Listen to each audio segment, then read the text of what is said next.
Il est né sans bras. Certaines personnes lui ont dit qu'il ne réussira pas dans la vie à cause de son handicap, mais au lieu de cela, il a combattu la mauvaise habitude de mendier et a fait toutes sortes d'activités. Il a une femme qui l'aime plus que tout. Leur histoire d'amour a surpris leur entourage. Les amis, rencontrez ce couple qui a choqué le monde. Mais avant, voici la question du jour. Quel est le pays africain à avoir remporté le plus de Coupes d'Afrique des Nations? A. L'Égypte, B. Le Ghana, C. Le Cameroun. J'attends vos propositions dans les commentaires et je vais vous donner la réponse exacte à la fin de la vidéo. Vous aurez souvent l'impression de ne pas vous adapter alors que cela n'a jamais été votre destin de vous intégrer. Vous êtes né pour vous démarquer et l'Esprit éternel est votre principale source d'aide parce qu'il est en vous.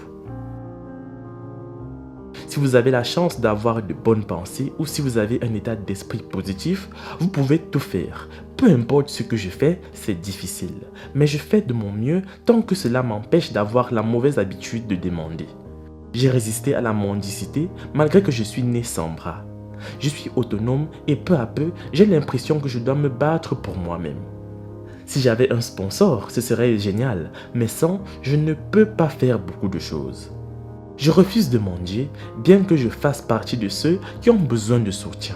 Mais je n'aime pas être un fardeau pour quelqu'un non plus. Bien que je n'ai pas de bras, je fais tous ces gros travaux pour être productif et ce n'est pas du tout facile. Mais je n'ai pas d'autre choix. Je ne veux pas me voir dans la rue à demander de l'argent. Je donne toutes mes forces pour m'assurer de subvenir aux besoins de ma famille et partager ce que nous avons de plus cher ensemble. Cette femme est venue vers moi et elle avait 2 enfants. Nous nous sommes rencontrés car nous avons tous les deux vécu une vie très difficile. Et j'avais besoin de quelqu'un pour être à mes côtés. Nous avons donc décidé de vivre ensemble et en ce moment précis, nous attendons notre premier enfant ensemble parce que ces deux-là ne sont pas les miens. Les choses prennent du temps, mais je suis plutôt heureux avec eux. J'exhorte les personnes handicapées à ne pas mendier dans la rue. Elles devraient trouver quelque chose à faire et gagner leur vie, ou bien celles qui ont passé environ 5 ans à mendier devraient rassembler tout cet argent qu'ils ont collecté et l'utiliser comme capital pour démarrer une petite entreprise. La mendicité n'est pas une carrière. Comme vous nous trouvez ici, nous construisons cette maison avec ces types pour que nous puissions avoir de l'argent. La maison où on habite n'est pas la nôtre, mais si nous gagnons assez d'argent, peut-être qu'après un moment, je pourrais construire une telle maison pour moi et ma famille. Il construit et je l'aide autant que je peux. Je fais de telles activités pour gagner ma vie et bien d'autres parce que je n'ai pas d'emploi permanent. Je continue de chercher et de combattre la mentalité des gens qui ont des excuses à cause de la façon dont ils sont nés. Ils commencent à mendier au lieu de travailler. Ils devraient avoir à l'esprit une chose. Le handicap n'est pas un manque de capacité tant qu'ils sont vivants. Après le boulot, nous l'avons suivi chez lui parce que nous voulions en savoir un peu plus sur sa famille. Bien qu'il n'ait pas de bras, il peut réussir à se faire un peu d'hygiène, se déshabiller, se laver, mais il ne peut pas le faire complètement. C'est la raison pour laquelle il a une femme qui l'aide dans ce qu'il ne peut pas tout gérer. Celle-ci est ma femme. Nous avons passé près d'1 an à vivre ensemble. Elle est ma confidente, ma conseillère, mon tout. Tout ce que je n'arrive pas à faire, elle le fait pour moi. Donc, en d'autres termes, elle me complète et je l'aime tellement. Il est venu me voir et m'a proposé d'être en couple avec lui. Alors, je n'ai jamais réfléchi à 2 fois. J'ai juste dit oui. Parce que je le connaissais depuis longtemps comme étant l'une des personnes les plus travailleuses que je n'ai jamais vues. Nous étions voisins. C'est une personne qui se donne à 100% quand il travaille. Les gens pensaient que j'avais honte de lui, mais ce n'est pas la réalité. Je l'aime tellement et je continuerai à l'aimer jusqu'à ce que la mort nous sépare. Je l'aime malgré ce que la vie des cultures peut nous jeter.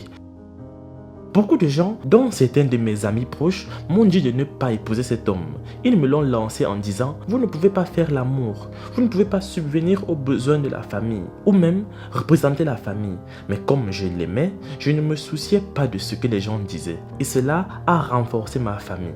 Mon mari fait tout ce qu'un homme peut faire et il assume la responsabilité de tout. Donc mon amour pour lui ne mourra jamais. Je sais que mes sentiments pour lui sont réels parce que je passe plus de temps à penser à lui qu'à moi-même. J'ai tellement de chance de l'avoir à mes côtés aujourd'hui. demain et pour toujours. Il fait monter mon cœur en flèche. Mon visage restera radieux et lumineux, peu importe comment la vie sera. Peu importe à quel point les choses ressembleraient, même si elles s'empirent. Je ne l'abandonnerai jamais. Cet homme fait également dans les activités agricoles et il le fait avec sa belle épouse. Les amis, la vie ne nous donne pas toujours ce que nous méritons, mais plutôt ce que nous demandons. Et vous devez donc continuer à pousser plus fort que toute autre personne dans la même pièce que vous. Dans notre vie quotidienne, il y a quand on a de la chance d'avoir un certain lopin de terre qui ne peut pas correspondre au niveau du marché, mais qui peut subvenir aux besoins de la famille. Donc, dans ce cas, vous devez préparer cette parcelle de terre et la cultiver pour pouvoir compter sur la récolte. Et vous devez couvrir les autres dépenses en trouvant des emplois occasionnels qui peuvent générer des revenus. Dans ce cas, vous et votre femme devez trouver des emplois qui peuvent vous acheter des vêtements et autres choses. Ce vélo m'appartient. Je l'utilise pour différentes activités comme transporter des biens.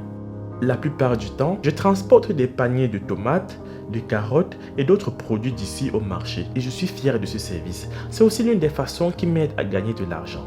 Vous vous demandez peut-être comment je fais ça. Eh bien, je pose la marchandise ici et je m'assois ici et puis je guide. Je le fais moi-même, c'est bien possible. Tout le monde fait cela pour pouvoir survivre. Je ne peux pas porter tout le monde à cause de mon handicap, mais ça ne m'empêche pas de faire du vélo avec les gens.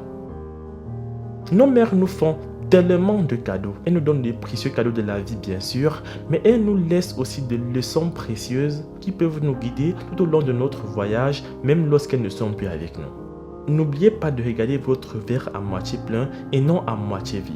Une grande partie de ma force vient de Dieu.